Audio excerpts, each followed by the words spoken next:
जितिया व्रत कथा। पौराणिक कथा के अनुसार एक बार एक गरुड़ और एक मादा लोमड़ी नर्मदा नदी के पास एक हिमालय के जंगल में रहते थे। दोनों ने कुछ महिलाओं को पूजा करते और उपवास करते देखा और खुद भी इसे देखने की कामना की। उनके उपवास के दौरान लोमड़ी भूख के कारण बेहोश हो गई और चुपके से भोजन कर लिया। दूसरी ओर चील ने पूरे समर्पण के साथ पूरा किया। परिणाम स्वरूप लोमड़ी से पैदा हुए सभी बच्चे जन्म के कुछ दिन बाद ही खत्म हो गए और चील की संतान लंबी आयु के लिए धन्य हो गई।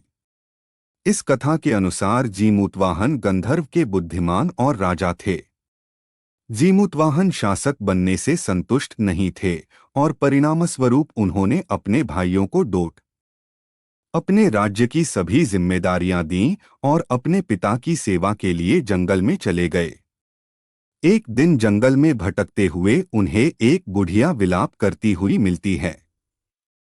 उन्होंने बुढ़िया से रोने का कारण पूछा। इस पर उसने उसे बताया कि वह सांप नागवंशी के परिवार से है और उसका एक ही बेटा है।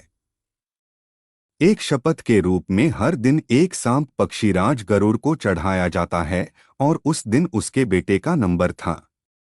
उसकी समस्या सुनने के बाद जीमूतवाहन ने उन्हें आश्वासन दिया कि वह उनके बेटे को जीवित वापस लेकर आएंगे।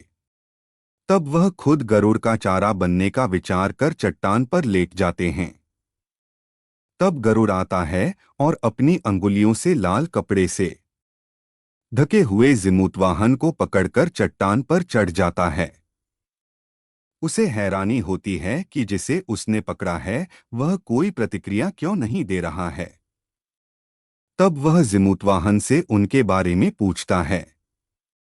तब गरुड़ जीमूतवाहन की वीरता और परोपकार से प्रसन्न होकर सांपों से कोई और बलिदान नहीं लेने का वादा करता है।